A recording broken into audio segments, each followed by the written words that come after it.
स्वागत है आप सबका मेरे YouTube चैनल जिसका नाम है श्री जी। आज का जो हमारा टॉपिक है वो है त्रिविध रोग विशेष्यम विज्ञानियम विमानम। ठीक है, इसमें हम क्या पढ़ेंगे। अब त्रिविध रोग विशेष्य विज्ञानम विमान की व्याख्या की जाएगी, जैसा कि भगवान आत्रेय ने कहा। इससे पहले जनोद्वंस नामक अध्याय में व्याधियों की उत्पत्ति बताई गई है। उनका उचित रूप से ज्ञान करने के लिए अध्याय में 3 प्रकार के रोगों का विशेष जानकारी दी गई है, इसलिए 3 प्रमाणों का निर्देश किया गया है। त्रिविधम खलु रोग विशेष विज्ञानम भवति तद्धिता आप्तोद्देश प्रत्यक्षम अनुमानम चेति। रोग विशेष का ज्ञान 3 प्रकार से होता है। कौन कौन से होते हैं? आप्तोद्देश, प्रत्यक्ष और अनुमान। आप्तोपदेश भी पूछा गया है, प्रत्यक्ष भी पूछा गया है। आप्तोपदेश के लक्षण पूछे गए हैं, प्रत्यक्ष के भी लक्षण द्वारा परीक्षा और अनुमान की भी परीक्षा। तो यहाँ पे बताओ आप्तोपदेश क्या होता है। तत्रो आप्तो नाम आप्त वचनम, अर्थात आप के वचनों को आप्तोपदेश कहा जाता है।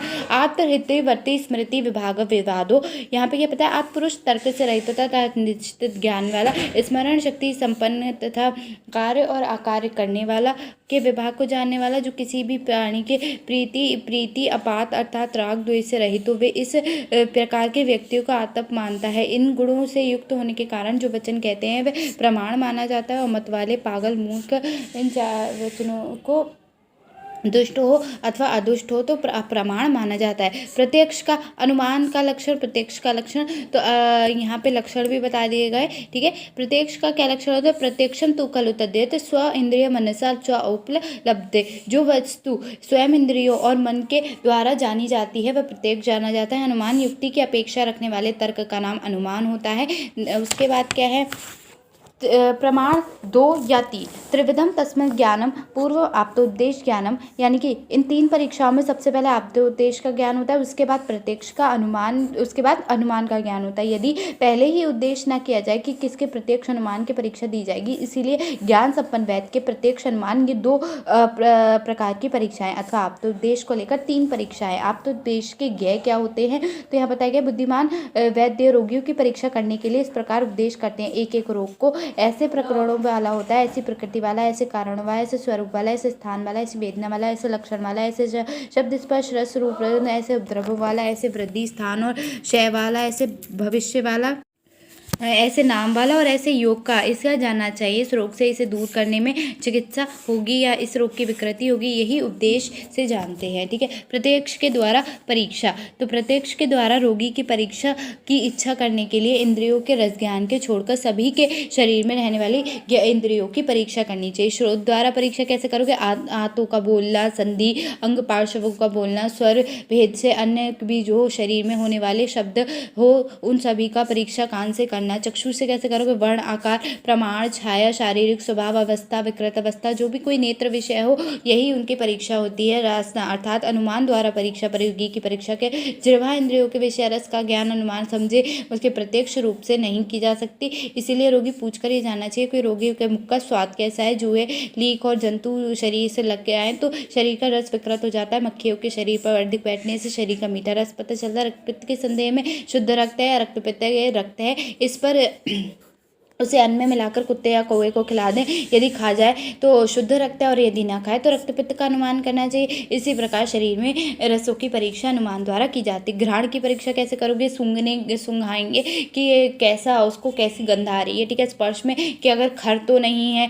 ठीक है, हाथ लगाकर हम परीक्षा कर सकते हैं। ठीक है, उसके बाद क्या है, अनुमान द्वारा परीक्षा, तो यहाँ पे दे रखा है अग्निजरणक परीक्षम बलम, यहाँ से लेकर विधेयता तक व्यायाम शक्या श्रोत इंद्रिय शब्द स्पर्श अर्थ चरणम विज्ञान व्यवसम रजः संकेन मोह अभिज्ञाने क्रोधम अभिद्रोहणम शोकम दैयम हर्षमादम प्रीति तोदम भयम विषादेन धैर्यम अविषादेन वीर्यमुत्थानेन अवस्थाभिमरण श्रद्धा अभिप्राणे मेधा ग्रहणे संज्ञा नाम ग्रहणे स्मृति स्मरणे हृदय पत्र पढ़ेन शीलम अनुशीलनेन द्वेष प्रतिवेदनम उपदिम अनुबंधने धृति मनोलम पक्षता विधेयते यथा, अर्थात यहाँ पे क्या बताया गया है कि और अन्य भाव भी इसी प्रकार अनुमान से जानने होंगे, जैसे पाचन शक्ति से अग्नि की, व्यायाम करने शक्ति से बल की, शब्द आदि से ग्रहण करने से कण की, इंद्रियों की, मन के अर्थ चिंतन विचार करने से ठीक ठाक ग्रहण करने की, वायव्य से विज्ञान की, आसक्ति से